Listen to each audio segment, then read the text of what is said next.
aqui, eu falo para os meninos da faculdade, por onde eu passei, que nós somos a nova geração, né? E a gente queria muito ouvir pela tua linguagem, pelo teu trabalho, pela tua experiência.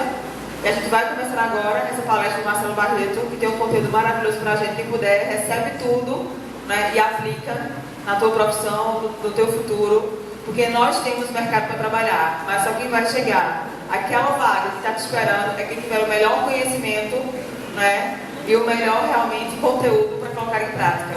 Seja bem-vindo, Barreto. Obrigado. Boa tarde. Tudo bem? Palestra depois do almoço é sempre um desafio, né? Comeram muito ou não? Então tá bom. Melhor para mim.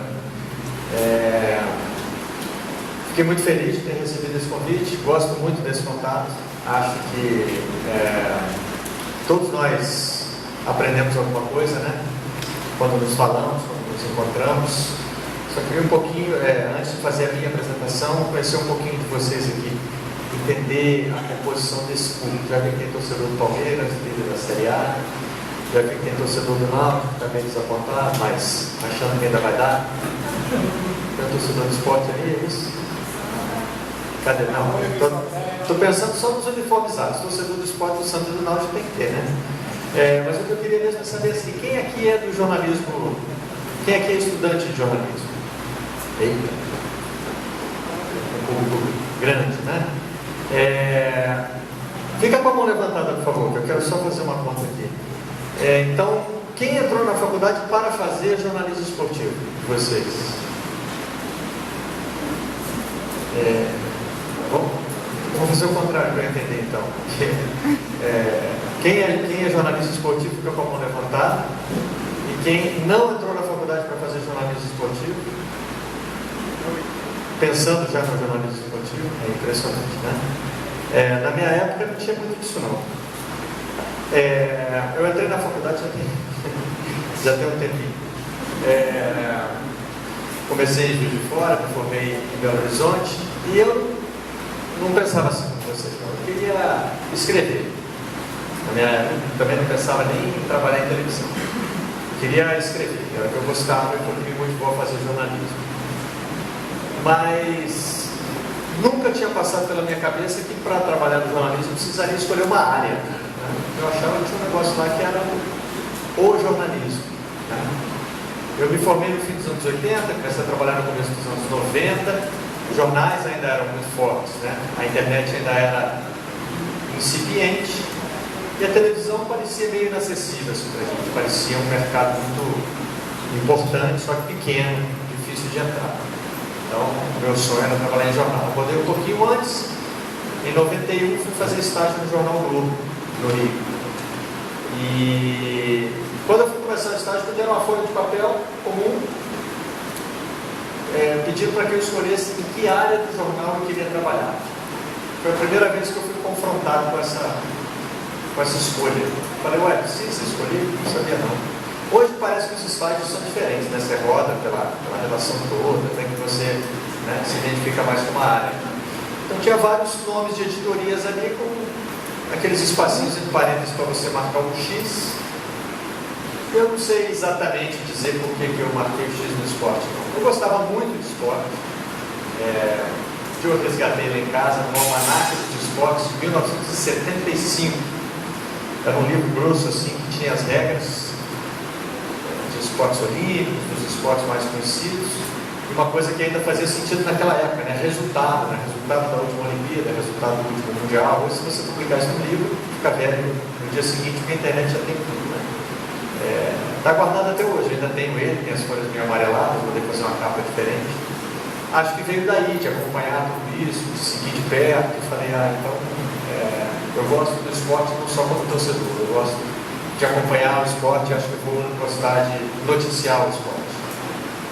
No dia 2 de abril desse ano, esse episódio completou 25 anos. Foi uma escolha que eu fiz, que direcionou a minha carreira. Depois daquele X, eu nunca mais saí do jornalismo esportivo. Fiquei os 6 primeiros anos da minha carreira no Globo, saí para a equipe que fundou o Lance, fiquei um ano fora do Lance, fazendo um curso nos Estados Unidos, voltei, e aí comecei a trabalhar com a internet no E para trabalhar com a internet fui contratado pelo Grupo Globo. Depois saí para a TV Globo e finalmente cheguei ao Sport TV em 2003. O Sport TV já era o lugar onde eu trabalhei mais tempo na minha carreira, são 13 anos seguidos. Eu fui para o Sport TV para ser chefe de produção. O Sport TV não tinha um grupo de produção e o meu chefe na Globo, que assumiu o Sport TV, me chamou para criar esse grupo.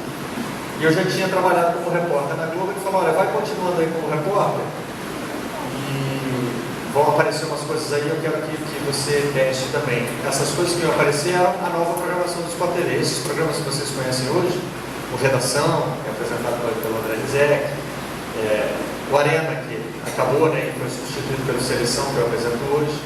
Todos esses programas estavam sendo implementados. Eu participei das equipes que criaram esses programas.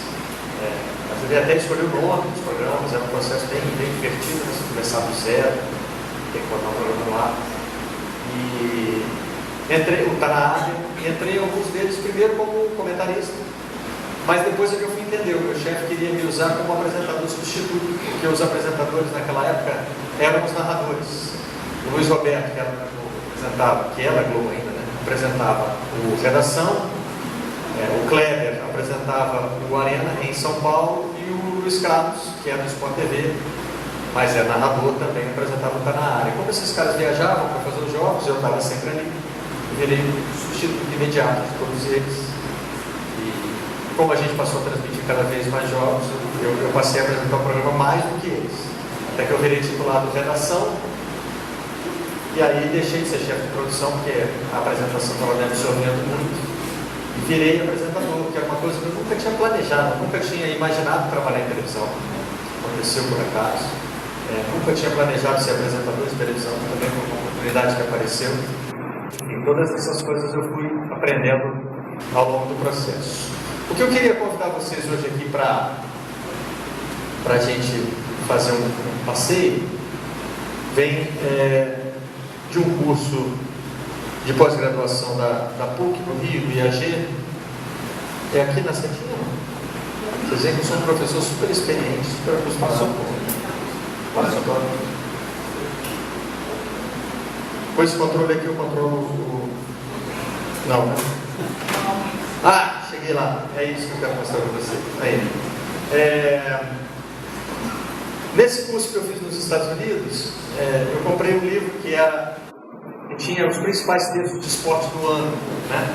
E mais do que qualquer texto do livro, isso era 1998, 1999, o que me marcou foi essa frase aí, ó. Essa frase fazia parte do texto de apresentação do livro. Era uma pergunta. Está dando para ler? Por que perseguimos o trivial e o fútil e os vivenciamos como sublimes? Essa pergunta foi feita pelo Steven Pinker, que é diretor do Centro de Neurociência Cognitiva do MIT, do Massachusetts Institute of Technology. O que um neurocientista faz essa pergunta? Né? E ela vai parar na introdução de um livro sobre textos de esporte. Né? Tem uma pegadinha aí, vocês imaginam qual é? De quem que ele está falando aí? Por que perseguimos o trivial e o fútil e os vivenciamos como sublimes? Está falando de esporte? Isso que ele dá a entender, não é? Se essa frase está na abertura de um livro sobre esporte, ela deve ser uma frase sobre o esporte. Né? E a pegadinha é justamente que não é. Essa frase dele é sobre coisas que são consideradas na nossa sociedade, né, mais nobres e mais importantes do que o esporte, a literatura, o teatro, a música clássica. Tudo isso ele considera trivial e fútil. Trivial e fútil é o lazer. São as atividades que a gente exerce não por necessidade. Não pela nossa sobrevivência, enfim. Não é a medicina, não é a engenharia, é a indústria do lazer. E ele faz essa pergunta, que é respondida no livro de uma forma, mas eu gosto de responder de outra, porque eu acho mais poética. Eu gosto de responder com o trecho da entrevista dessa teóloga aí, ó. É a Dorothy Soley. Ela estava dando uma entrevista e o repórter faz aquela pergunta ali: como a senhora explicaria a uma criança o que é a felicidade? E ela dá essa resposta muito simples: não explicaria. Daria uma bola para ela brincar. Vocês concordam que essa pergunta, essa resposta também serve para a pergunta anterior? Por que nós vivenciamos o trivial e o fútil, ou seja, coisas sem importância, coisas que não são necessárias para a nossa sobrevivência, como sublimes? Porque o ser humano também não está na Terra só para trabalhar, né? A gente está aqui para se divertir um pouco com ele. A gente está aqui para enfrentar a dureza dessa vida, mas ter o nosso momento de sono, de alegria, né? E o esporte, de alguma maneira, ocupou esse espaço. Talvez hoje, convido vocês a refletirem sobre isso comigo. O esporte tem um espaço mais importante nesse sentido do que tem os outros ramos do entretenimento. Teatro, literatura. Não que o esporte seja, eu não faria um ranking do que é mais importante, se o esporte é mais importante que a literatura, que o teatro, que a música, enfim. Né? Acho que tem uma coisa, Marcelo. Fala. Nem sempre o que é trivial e fútil para uma pessoa é trivial e fútil para outra. Talvez o esporte seja muito mais sublime para uma pessoa do que para outra, que nem está nem aí. Exatamente. E talvez, e aí eu acho que você me ajuda a explicar o que eu queria dizer aqui. Eu não acho o esporte mais importante do que outras áreas da vida, nem do próprio entretenimento. Mas ele é mais sublime para algumas pessoas do que é a literatura, do que é o teatro. Enfim, o esporte se transformou num fenômeno de massa, né? Um fenômeno popular. E aí a gente tenta explicar um pouquinho por que isso aconteceu. Tem uma linha do tempo do esporte aí, a gente não precisa passar por isso tudo. O esporte tem só uma curiosidade, como fenômeno no mundo, né? O registro mais antigo que a gente tem é de 776 a.C. Essa não é uma data exata, mas os historiadores concordaram em firmar essa data como a data do início dos Jogos Olímpicos da Antiguidade, na Grécia. Olha o pulo que dá aqui, ó. Isso aqui foi um trabalho que eu fiz lá nos Estados Unidos, de ir anotando datas. Era uma pesquisa bem empírica mesmo, tá? De tudo que eu fui pesquisando, eu ia anotando as datas em que as coisas aconteciam. Então a data mais antiga que eu achei foi essa aqui, 776 a.C., que é uma data super conhecida de todos nós, até porque agora tivemos a Olimpíada no Rio, muito se falou da história da Olimpíada, né? Dos Jogos Olímpicos da Grécia Antiga, então temos esse número aqui, meio cabalístico, 776 a.C. Notem que daqui a gente pula para 1314 a 1617, que é um período em que o esporte está sendo perseguido. É o período da Revolução Puritana na Inglaterra. O fim de semana era o dia que deveria ser dedicado à oração, não poderia ser espaço de lazer, então o esporte era banido, né? Durante esse período aqui, que vai de 1618 até 1700, o esporte vai ocupando um espaço na Inglaterra, e dali é que ele vai se espalhar, primeiro para os Estados Unidos e depois para o resto do mundo, no formato que a gente conhece ele hoje, né? Isso aí é só o que significa esporte. Quando você procura o verbete de esporte na Enciclopédia Britânica, fala-se desse hiato, né? Os registros históricos mais antigos são dos Jogos Olímpicos da Grécia Antiga, interrompidos por ordem do imperador Teodósio. A história que é contada é que o Teodósio ficou doente e foi curado, ele achou que tinha sido curado pelo bispo de Constantinopla. E aí ele perguntou para o bispo: olha, já que o senhor operou esse milagre, o que o senhor tem em troca? Ele disse: eu quero que o senhor acabe com os jogos pagãos. Os jogos pagãos eram as competições esportivas. Então ele é que manda acabar com os Jogos Olímpicos. A história das atividades atléticas entre a queda de Roma no século V e no século XIX é um tanto nebulosa. É estranho isso, né? O esporte some da história do mundo durante um tempo, um período bem grande, né? E o esporte já vem de obras importantes como a Ilíada e a Odisseia. Você tem citações aí que são citações, a gente não precisa passar por elas, se vocês quiserem depois eu passo os slides, mas esses livros, que são livros fundamentais, livros antigos, muito antigos, né, que remontam à Grécia Antiga, contam episódios de competições esportivas. É até que se pode estabelecer como um quadro de medalhas de uma competição que é retratada na Ilíada, né? Esses são registros do esporte na Grécia. Essas figuras ficaram muito pequenininhas. Depois eu vou fazer esses slides, passar um para cada um, só quando Eu trouxe para cá que eu percebi. Isso aqui é uma pessoa pulando um touro. Então eram as primeiras manifestações esportivas na Grécia. Eram desafios, né? Quem é que consegue mais, né? Quem é que pula mais alto, quem é que corre mais rápido, enfim. E na vida dos gregos, essa é uma cena de pugilato, que é o tataravô do boxe, né? Que fazia parte dos Jogos Olímpicos da Grécia Antiga. Também na mitologia, essa é uma cena de luta atribuída à filha de um deus. Mas o esporte na Grécia tinha esse mote de ser sempre o melhor e sobrepujar os outros. O esporte era considerado importante na educação dos jovens gregos. Todo jovem grego, ao ser educado, precisava incluir o esporte. O que é curioso, né, de trazer à tona hoje, quando a gente tem aí uma reforma do ensino médio, né, que prevê o fim das aulas de educação física nos últimos anos, né? Isso está causando muita polêmica, está causando muita discussão. As aulas de esporte e as aulas de arte, né? E essas duas coisas eram consideradas também fundamentais na formação dos jovens gregos. Ou seja, né, no século XXI, na nossa era, a gente está desafiando um ideal que vem desde a Grécia Antiga, né? Estamos querendo mudar isso. Mas enfim, isso ainda vai dar muito pano para mão. Esse é um pequeno registro do que teria acontecido da Grécia e Inglaterra. Existiram alguns jogos, alguns esportes, né? Quando você vai pesquisar a origem de alguns esportes, eu fiz essa pesquisa para o Almanaque Olímpico, que é um livro que está na terceira edição. Então nós temos aí esse Paganica, que era um sucessor do golfe, o Calcio, né? Os italianos até hoje chamam o futebol de Calcio, porque ele nasce desse esporte violento aí, né? O Calcio era basicamente você levar, não era necessariamente uma bola, um objeto de uma vila até a outra, atropelando quem estivesse no caminho, né? Todo mundo de uma vila ia na direção da outra, todo mundo da outra vila vinha na direção da uma, porrada comia, e aí, desculpa aí, e aí, enfim, dava-se um jeito, né? E temos a presença do vôlei, do tênis, e os romanos tentaram fazer jogos parecidos com os dos gregos, mas fracassaram. E na Idade Média tivemos também algumas manifestações esportivas, e claro, fora da Europa, né? O sumô é um esporte muito antigo, né? Canoa polinésia, que voltou à moda, e a corrida Masai, que inspira os corredores quenianos de hoje.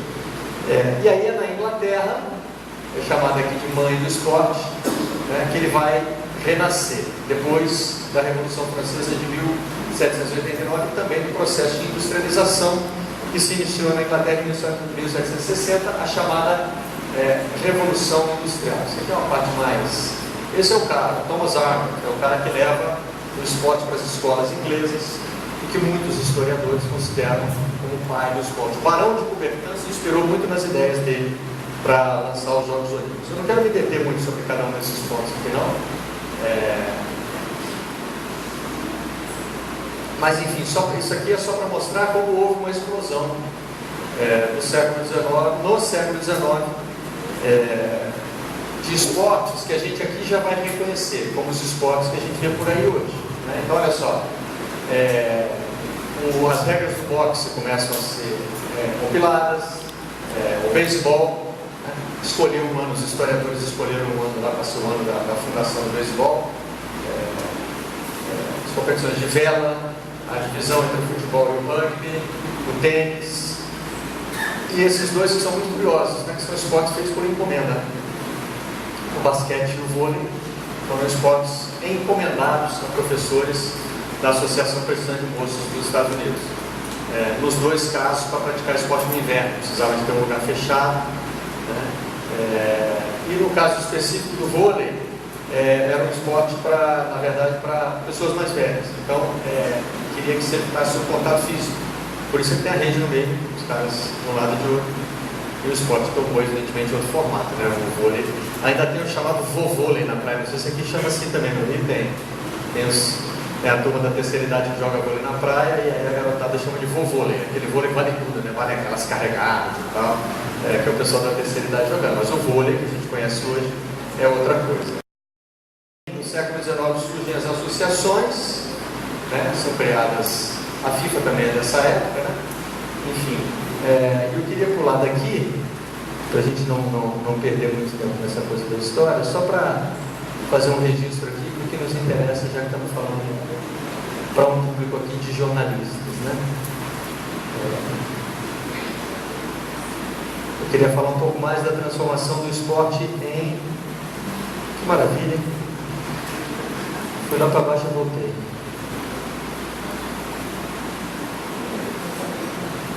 Eu acho que tem um botãozinho aqui no canto, não tem? Não sei se aqui é. Não. Tá dando ver? Tá dando. Eu só quero encher a tela. Eu queria agora chegar no ponto em que o esporte encontra a comunicação, que é outro fenômeno principalmente do século XX, né? Que explode no século XX. Então, só para recapitular, o esporte, como a gente conhece hoje, ele surge como uma forma de organização do lazer da classe trabalhadora depois da Revolução Industrial. A Revolução Industrial muda o conceito de trabalho, né? As pessoas trabalhavam cada um no seu ritmo, no ritmo da natureza, quando plantavam. Começam a surgir os processos industriais, né? E aos poucos as pessoas vão reclamando alguns direitos, né? Um deles, coisas que para a gente sempre existiram, na verdade, tiveram que ser inventadas, né? Como, por exemplo, a folga. Não existia folga. Folgava, trabalhando. E aí os empregados começaram a morrer, né? Trabalhavam sem parar, em condições insalubres. Aí os patrões falaram, não, tem razão, a gente vai ter que dar uma folga para essa gente, né? E na folga, o que estava acontecendo é que os empregados, inicialmente, quando inventaram a folga, qual vocês acham que foi a principal atividade de lazer escolhida? Foram duas. Tenta imaginar quais foram as duas atividades de lazer que surgiram espontaneamente das pessoas assim. Falaram, imagina o seguinte, vamos imaginar o seguinte cenário. Vocês não conheciam a folga, não existia, nem folgava, nem estava na comunidade, só trabalho o dia inteiro, várias horas por dia e tal. Aí vocês começaram a negociar algumas coisas, diminuiu a carga de trabalho, de 16 horas passou para 12 só, né? 12 horas por dia dentro de uma fábrica insalubre. Aí, sábado, vamos agora, estamos de folga. O que vocês imaginam que os empregados das fábricas iam fazer? Ideias, dormir era uma boa ideia. Por Rio nadar não. É na Inglaterra, né? Não é aqui no Recife, né? É Inglaterra. Hoje jogar bola? Jogar bola super difícil. Antes de jogar bola, correr? Cansado, né? Hein? Cansado. Hein? Quase. Estamos chegando lá. Hein? Opa! Aqui, ó. Cana. Gente, é do ser humano, gente. Alô, semana inteira. Aí no sábado fala, tá livre. Vai tomar uma, né? Só que não tomava uma, tomava várias. Então o alcoolismo se tornou um problema sério nas indústrias inglesas. E depois do álcool vem o quê? Não é exatamente uma diversão, é uma consequência do álcool. E a cara saía na porrada, né? Era o que acontecia nos fins de semana. E isso estava trazendo, na verdade, prejuízo. Você não quer que o seu empregado, você como patrão, você não quer que o seu empregado, que precisa render, que precisa produzir, volte de ressaca e estrupiado para trabalhar na segunda-feira, né? Então, os patrões começam a se preocupar em oferecer oportunidades de lazer. Qual foi a oportunidade de lazer que pegou rápido? Aí a gente fala, esporte, né? E o esporte que mais agradou foi o futebol, né? É muito difícil explicar exatamente por quê, mas foi isso que pegou. Porque os ingleses foram inventando vários esportes, né? Vários esportes, o tênis, o rugby, o cricket, né? Coisa que a gente nem joga aqui, né? O golfe, que virou um esporte um pouquinho mais elitizado, mas o que pegou mesmo entre os empregados das fábricas foi o futebol. E ele teve uma confluência interessante com os alunos das escolas, porque nas escolas da elite, aí a gente já não está falando mais dos empregados, a gente está falando dos filhos da elite da Inglaterra. Esses meninos eram muito indisciplinados, eram abusados, batiam nos professores. Então, aquele cara que eu mostrei lá, o Thomas Arnold, descobriu o seguinte: esporte ajuda a disciplinar com diversão, né? Então, os esportes cresceram muito dentro das escolas. Eles foram organizados nas escolas e aí os patrões decidiram levar os trabalhadores como forma de organização do lazer. Esse lazer, que no início era só ali na fábrica mesmo, na paróquia e tal, ele vai começar a ser modificado. E como todo fenômeno que começa a interessar muitas pessoas, o esporte começa a interessar a imprensa, que era algo que também estava crescendo muito, até com a própria Revolução Industrial, né? Imprimir um jornal passou a ficar mais fácil, com o uso das máquinas, das gráficas e tal. Então, já no fim do século XVIII, nós temos a publicação da primeira notícia esportiva de que se tem conhecimento nos Estados Unidos. Era uma notinha sobre uma luta de boxe, no jornal Boston Gazette. No século XIX já começam a ser lançados alguns semanários, alguns veículos esportivos, né? E já na metade da década, o esporte começa a entender que a divulgação pela imprensa é boa para o negócio, né? Começam a aparecer pessoas entendendo que o esporte não é mais só lazer. O esporte é uma forma de gerar divisa, de gerar dinheiro. Alguém olha, né? Qualquer atividade humana tem isso. Alguém bate o olho e fala assim, dá para arrumar um dinheirinho nisso aí, né? Então foi o que aconteceu basicamente ali no século XIX. Eu adoro essa história aqui, ó. Eu sempre acho que essas coisas são mentira ou são meio assim, né? Aquela versão que fica melhor do que o fato, sabe? Mas deram nome ao cara, esse William Kmeyer, né? Ele cercou um terreno no Brooklyn, uma região importante de Nova York, e começou a cobrar ingresso para as partidas. Quer dizer, é invenção do torcedor aí, né? Não é a primeira vez que se faz isso, até porque na Inglaterra já se faziam os estádios fechados, né? Mas eu gosto da forma como essa história é contada, né? Porque assim, tem gente aqui de camisa de clube, vocês já nasceram torcedores, vocês foram no estádio, viram o jogo pela televisão, né?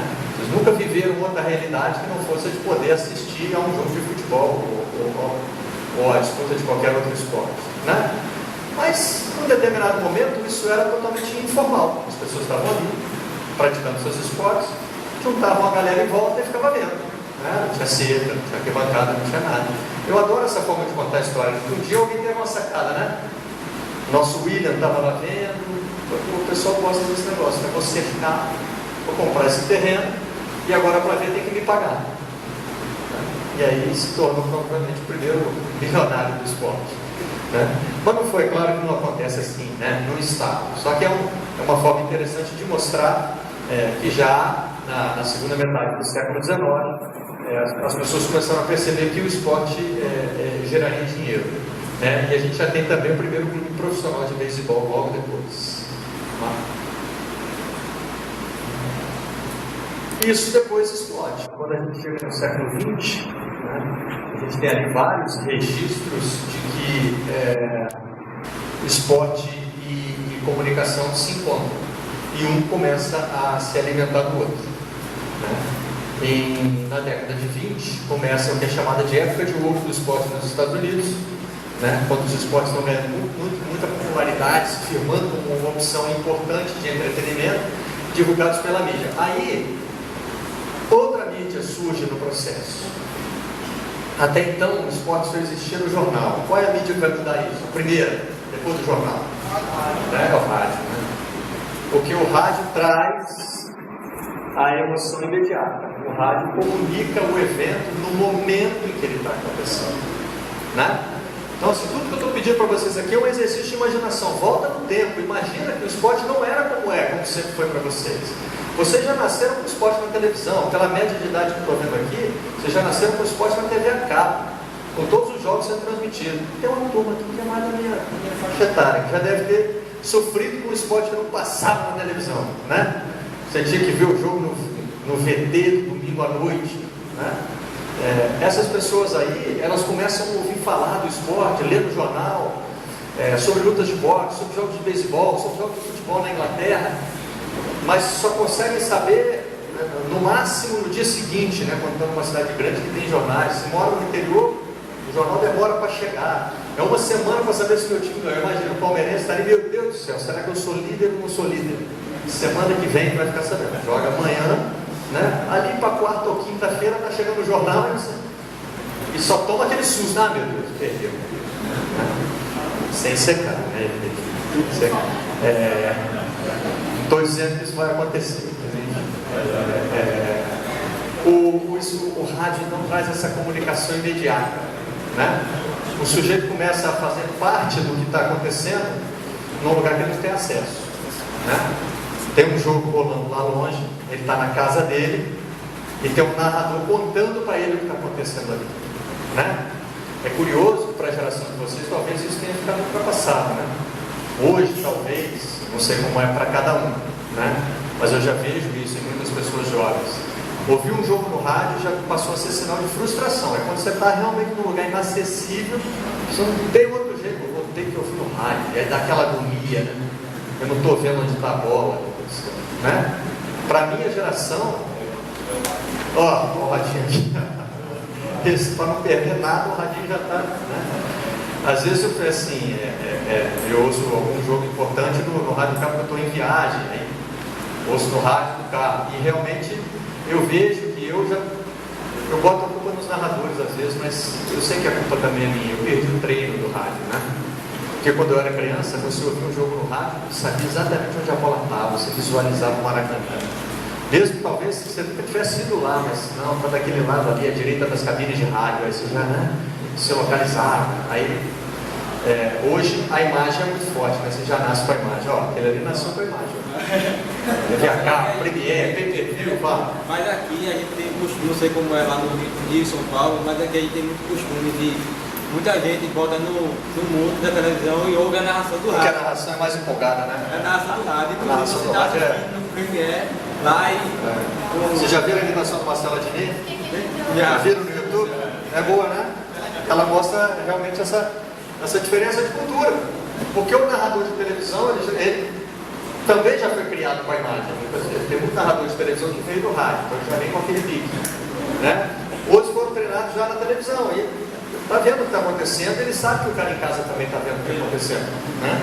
Então por isso que o Ednei faz aquela brincadeira do Marco Aurélio. Vamos parar? Ele não precisa avisar, né? O cara do rádio precisa avisar. O Marco Aurélio, ele até exagera na velocidade, mas a informação que o cara do rádio precisa dar é assim: o Marco Aurélio está com a bola na meia direita, né? A direita das cabines de rádio atacando para o gol, né? Cada um tem a sua linguagem local, mas ele precisa ajudar a te situar. O rádio então foi muito importante no desenvolvimento do esporte. Em 1939 ela chega, né? Ainda de forma incipiente, mas é claro que a televisão, ao ser inventada, né, ao ser criada, ia começar a chegar às casas das pessoas para olhar para o esporte, né? Até porque a televisão se mira muito no rádio, o que está acontecendo no rádio, que as pessoas gostam de acompanhar, né? E é evidente que a televisão percebe o valor do esporte.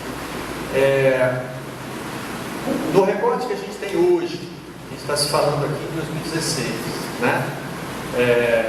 Esporte e televisão não vivem mais um sem outro. É claro que a gente está vivendo também um período de transformações muito profundas, né? O Facebook vai começar a testar transmissões de eventos esportivos. Pode ser que amanhã o Facebook substitua a televisão. Nesse momento, do tempo e do espaço, o esporte e a televisão estão interligados. O Twitter já faz. O Twitter também já faz. O Twitter é mais rápido, né? É que o Twitter é uma plataforma ainda muito pequena, né? Em termos de volume, em termos de número de pessoas. O Twitter faz muito barulho, né? Eu sei que eu vivo com ele 3 horas por dia, 5 dias por semana. O pessoal reclamando, comentando, participando, enfim. O Twitter é muito barulhento. Até o nome é perfeito, né? O tweet é o piado do passarinho, um passarinho piando junto. Marcelo, Mauro César Pereira é um dos grandes exemplos disso. Mauro César Pereira, isso. Mauro César Pereira é doido, né? Porque ele responde as pessoas, né? Fica naquele embate, você pode arrumar tempo para isso, né? A interação que eu faço com as pessoas no Twitter é durante o programa. Acabou o programa, eu não tenho nenhuma conta pública do Twitter. São opções, né? Eu não vejo isso como regra, cada um faz do jeito que acha mais adequado. Mas enfim, o que acontece? A partir do momento da entrada da televisão, e a gente vai fazer um recorte mais preciso aí, na década de 60, a televisão e esporte se encontram mesmo. Começou o paquete ali, né? No fim dos anos 30, né? Começou a mandar recadinho para o outro, mandar uma florzinha, marcou encontro, saiu, como ver qual é, 1960 deu casamento. Deu casamento. Um olhou para o outro olhou para um, falou assim, eu nasci para você nasceu para mim, vamos junto a partir daqui, né?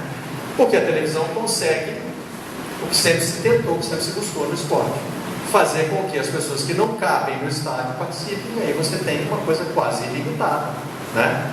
Hoje, enquanto eu esperava para devolver o meu carro lá na locadora, eu estava vendo Arsenal e Middlesbrough. Alguém sabe se o Arsenal conseguiu fazer um golzinho no fim? Não. É legal? Meu Deus, sabia. Enfim, é um envolvimento criado a milhares de quilômetros de distância de onde o jogo está sendo disputado, né?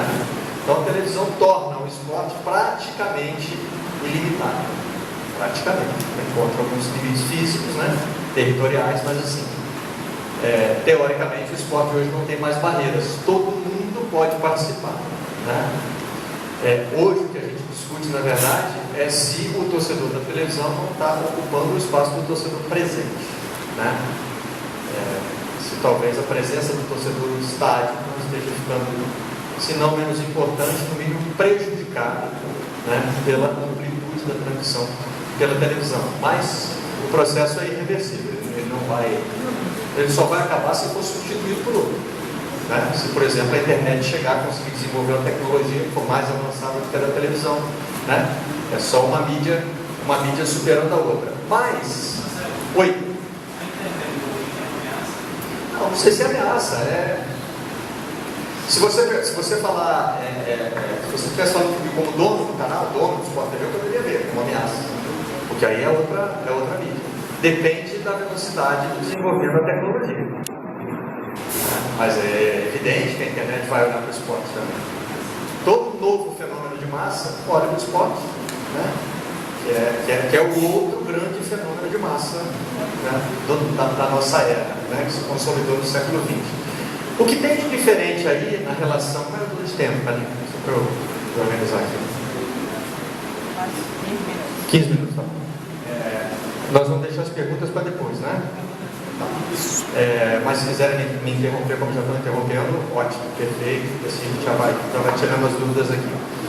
O que há de diferente no relacionamento da televisão com o esporte é que, não sei se pela primeira vez, não dá para precisar se foi a primeira vez, que um veículo de comunicação mudou o esporte, ou a forma como o esporte era praticado. Mas a televisão fez isso mais do que jornal, rádio e qualquer outra mídia combinados. A televisão transforma o esporte. O esporte fica diferente por causa da televisão. Até os anos 60, a gente consegue dizer que o esporte ainda era mais ou menos o que foi, né, como foi criado da forma que a gente conhece hoje, como organização da classe trabalhadora na Inglaterra pós-revolução industrial. De 1960 para cá, esquece essa história, acabou, começou outra, né? Ainda existe, uma coisa remota, mas passou a ficar tão remota quanto as Olimpíadas da Grécia Antiga. Outro recorte no tempo, começou outra história, né? E ela é mais agressiva nos Estados Unidos. Olha aqui, por exemplo, o que acontece ali, alguns itens que estão ali que ilustram bem isso, né? Vou ficar aqui do lado, ó. Não só esses efeitos colaterais aqui, como por exemplo, né, o colapso da área de jogo do boxe por causa das transmissões pela TV, mas aqui, ó, a televisão já acabou com a primazia do rádio nas transmissões esportivas na década de 50, na década de 60 começa a construção de estádios com dinheiro público, né, para receber os times de futebol. Esses estádios não são pensados só para receber mais público, eles são pensados para a televisão, para facilitar a transmissão da televisão. São estádios já projetados pensando em como vai ser o jogo transmitido, né? A NBA começa a fazer os seus primeiros contatos com as redes de TV, mas só vai lucrar depois, né? Transmissões de TV revolucionam a popularidade do golfe. Vão passando que vai aparecer mais. A gente vai vendo só. Aí é uma cascata de coisas que vão acontecendo. E aí surge esse cara aqui, ó, Roone P. Arledge. Esse cara é um americano descendente de irlandês que tem uma importância fundamental na que ele atua mais fortemente, né? Alguém aqui já viu uma transmissão de televisão sem replay? Ou só com uma câmera? Evidentemente isso já existiu, né? As primeiras transmissões de televisão tinham uma câmera, né, que ficava perseguindo a bola. A bola vai para lá, a câmera vai para lá. A bola vai para cá, a câmera vai para cá, né? Se de repente o cara dá um chutão, a câmera se perde, você também perdeu. Até que ele acha a bola, né? Esse cara começa a usar outros recursos de televisão para transmitir uma partida. Primeiro, ele faz o óbvio, ele acrescenta mais câmeras. Então, em vez de você ver só aquela câmera lá no alto, que consegue fazer o campo todo, você bota uma câmera mais perto de um lado, outra câmera mais perto de outro. Aí passou a existir a transmissão com 3 câmeras de TV. Com 3. Uma de segurança, que está lá no alto, e a outra para acompanhar a bola mais de perto, uma de cada lado do campo, né? Quantas câmeras vocês imaginam que hoje tem uma transmissão de televisão? 8? 10? 25? Na última Copa do Mundo, aí nós estamos falando do padrão máximo de televisão, né? Já tinha passado de 40 câmeras num jogo de televisão. Hoje, no Sport TV, a gente chama um jogo de 7 câmeras de jogo base. Um jogo que você não tem muito recurso para fazer, né? O Sport TV tem um compromisso de mostrar todos os jogos das séries A e B, e a gente não tem um caminhão próprio para levar para todos os lugares, às vezes tem um jogo muito longe. Então eu imagino ontem, por exemplo, o jogo do Náutico em Lucas do Rio Verde, um lugar de difícil acesso no Mato Grosso. Certamente não foi um caminhão nosso para lá, a gente alugou algum caminhão que foi para lá e depois foi usar a estrutura local. Mesmo assim, esse jogo vai ter 7 câmeras. É o Centro-América, né? A gente deve ter usado o recurso de lá. É que nem sempre o caminhão da afiliado está disponível, você tem que alugar de uma produtora, né? Esse jogo tem 7 câmeras no mínimo.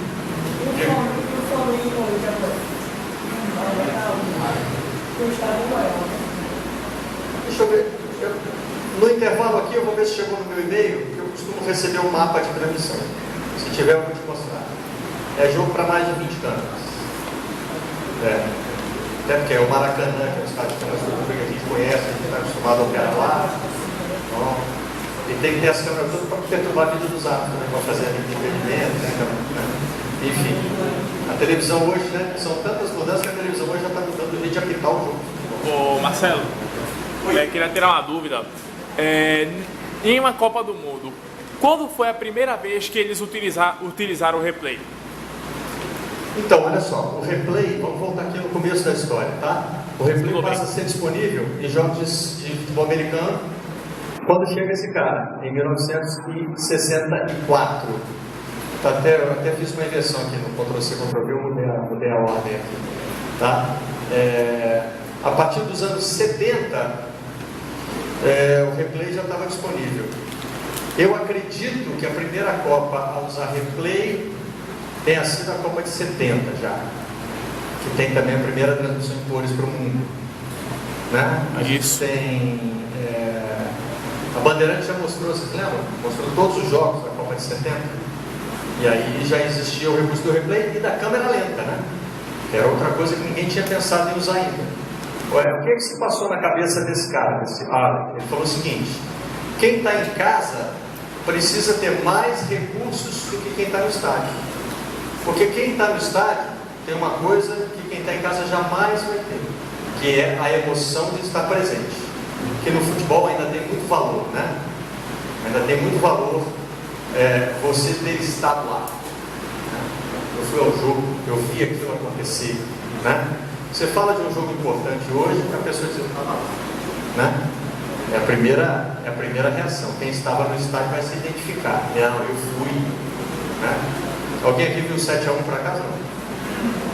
Ainda bem, né?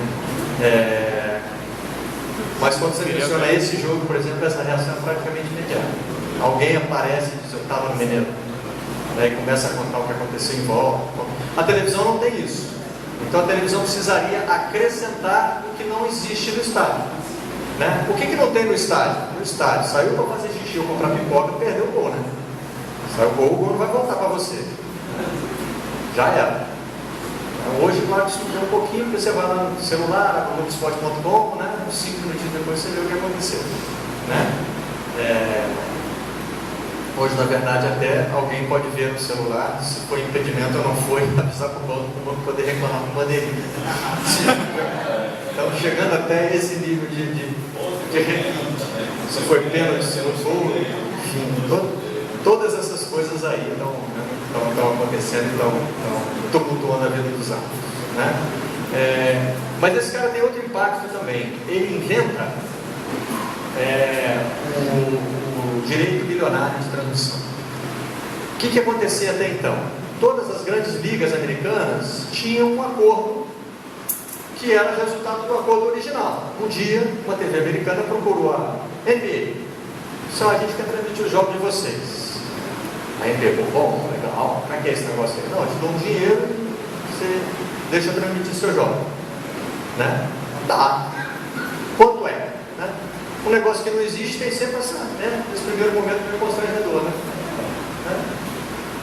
Mas quanto você vai me dar? Vou te dar $750 mil pela temporada inteira. Pô, eu não tinha nada, agora eu estou $750 mil.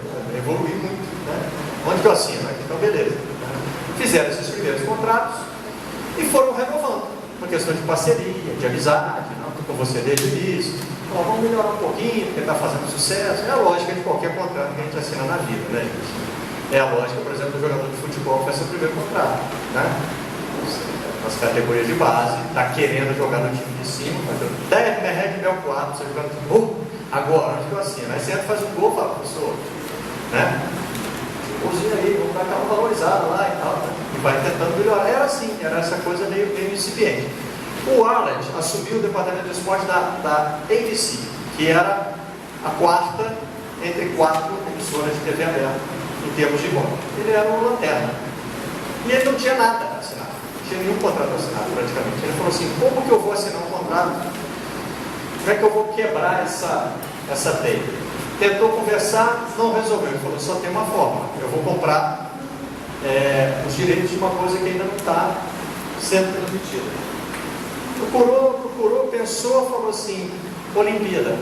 Aí, ninguém se preocupou em comprar isso ainda. Bateu lá na porta do Comitê Olímpico Internacional, estavam os velhinhos lá, reunidos, e ele falou, vem cá, quanto é para transmitir a Olimpíada? Aí eles falaram, não sei, como é que é? Você quer transmitir? Eu quero te pagar para transmitir a Olimpíada. Faz uma proposta aí. Aí ele fez lá uma proposta inicial, se não me engano, era de $400 mil. Transmitir as Olimpíadas para os Estados Unidos. Imagina isso, né? $400 mil hoje não paga a passagem da equipe da NBC que veio para o Rio para transmitir os Jogos Olímpicos. Foi um sucesso enorme. Muita gente achava que os americanos iam se interessar por aquela coisa cheia de esporte, mas ele descobriu um segredo. Né? Os americanos ganham medalha e todo mundo gosta de ver o seu compatriota ganhando. Né? Sempre é legal. Né? Aqui no Brasil a gente diz que tem 2 esportes favoritos, né? Futebol e ganhar. O que está ganhando a gente gosta, né? Apareceu o Guga, eu gosto de tênis pra caramba, tênis, aí começa inclusive a dar palpite sobre tênis, entender de tênis. Né? Isso não é privilégio brasileiro, isso não é exclusividade nossa. Todo mundo gosta. Né? Como os americanos gostam, ganham muitas medalhas, as Olimpíadas viraram um sucesso. As outras cresceram o olho. E aí ele falou, bom, como é que eu faço para não perder? Porque as outras dão mais ibope, tem mais tradição. Na próxima eu vou fazer uma proposta para não perder. Vou dar dinheiro. Aí fez uma concorrência, ele pulou de $400 mil para $10 milhões. Né? Os velhinhos abriram o envelope, os 2 ou 3 tiveram AVC, isquemia, infarto, levaram para emergência, mas depois caíram e se falaram, estamos sentados numa mina de ouro. Isso virou uma bola de neve, um tamanho, né, que hoje já passa da casa do bilhão. E isso começou a contaminar os outros, porque aí ele falou assim, bom, descobriu o segredo também para tomar os eventos americanos das outras. O contrato está assinado por $750 mil, eu vou dar $15 milhões. E aí o cara, para se precaver, fala, não, então eu dou 20. E aí começou o leilão, você sabe como é que é, né? Vira uma bola de neve. Hoje a gente tem, por exemplo, a Premier League passando de 1 bilhão de libras, só de direitos de TV. a renovação do contrato, todo ano tem uma auditoria internacional que faz a lista dos 20 clubes mais ricos do mundo, depois do número 21 ao 40, acho que eles vão assim até 100, se não me engano, mas divulgam os 20 primeiros. Os 20 clubes da Premier League estão entre os 40 clubes mais ricos do mundo.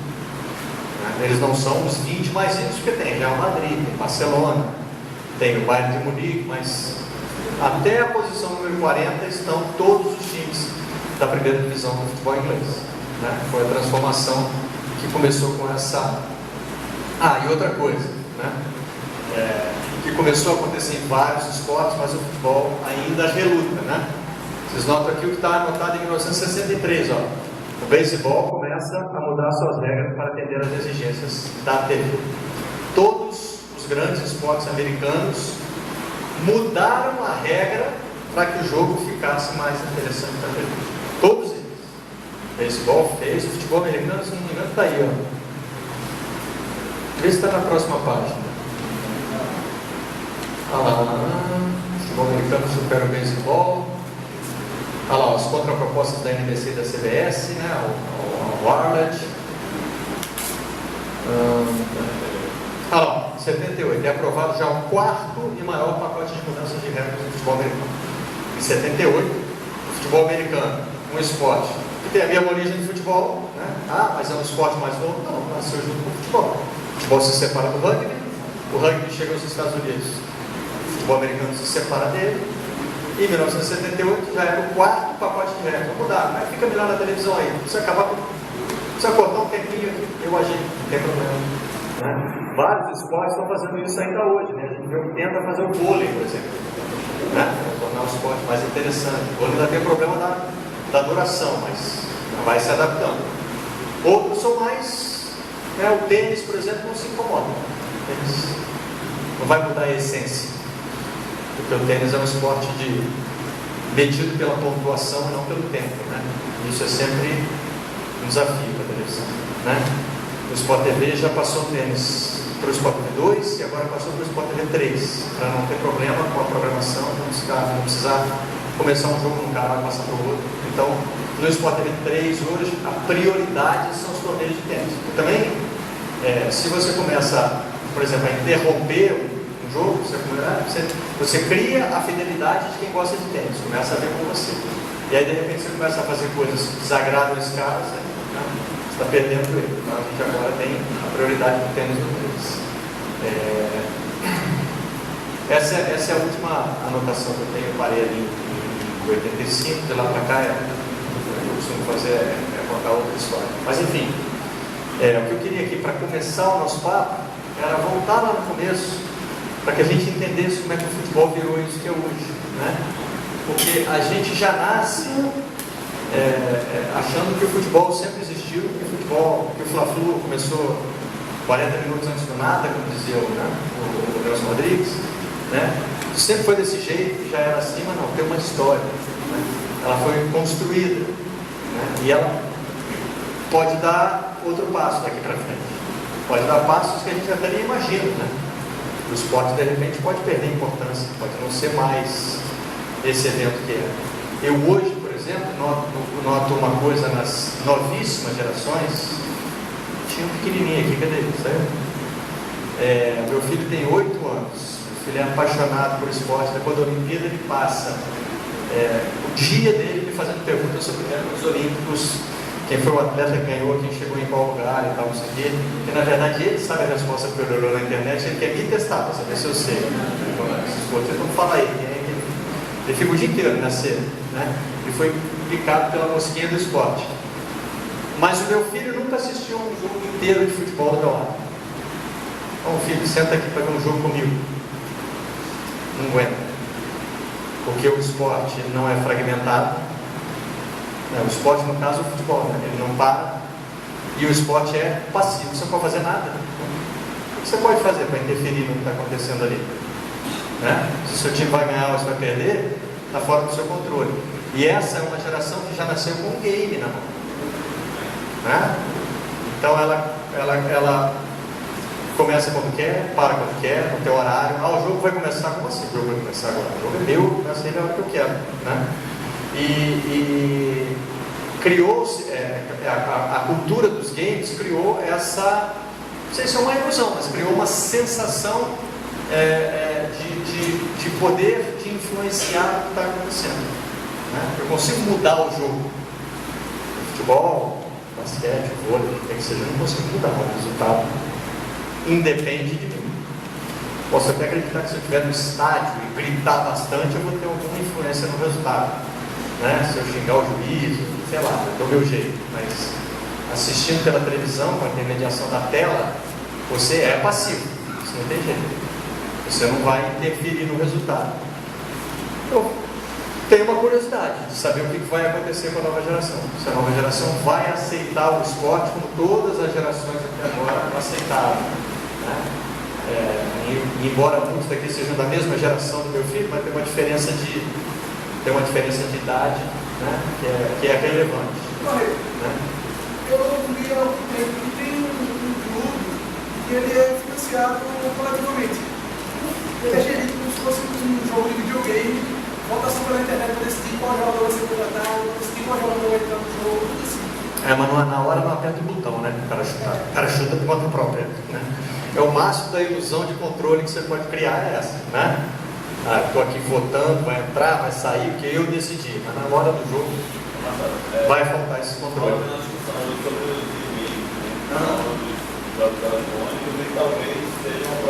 Pode ser. Pode ser. Pode ser. Eu ainda acho um modelo meio híbrido, né? Porque é passivo. Você está assistindo outro cara jogar, a não ser que você jogue paralelamente, não sei se tem esse jeito, né? Você está vendo ele jogar e você faz o seu próprio jogo. Pô, se ele fosse por aqui, ele faria melhor, não sei. Mas o próximo passo a gente ainda não sabe como vai ser. Enfim, queria fazer essa apresentação para vocês, para que a gente tivesse, né, um pouquinho pudesse pensar um pouco, né, em como foi essa evolução, em como o esporte cresceu, se tornou o que ele é hoje, o que ele representa hoje para a gente, e como foi importante o encontro dele com os veículos de comunicação. Como hoje ele está entranhado, emaranhado com a televisão. A televisão é, sem dúvida, hoje o veículo de comunicação mais importante para o esporte, principalmente no futebol, né? A gente pode continuar esse papo daqui a pouquinho, né? Nós vamos ter um período coletivo de perguntas, né? Agora é a hora do coffee break. Eu espero vocês na volta. Valeu?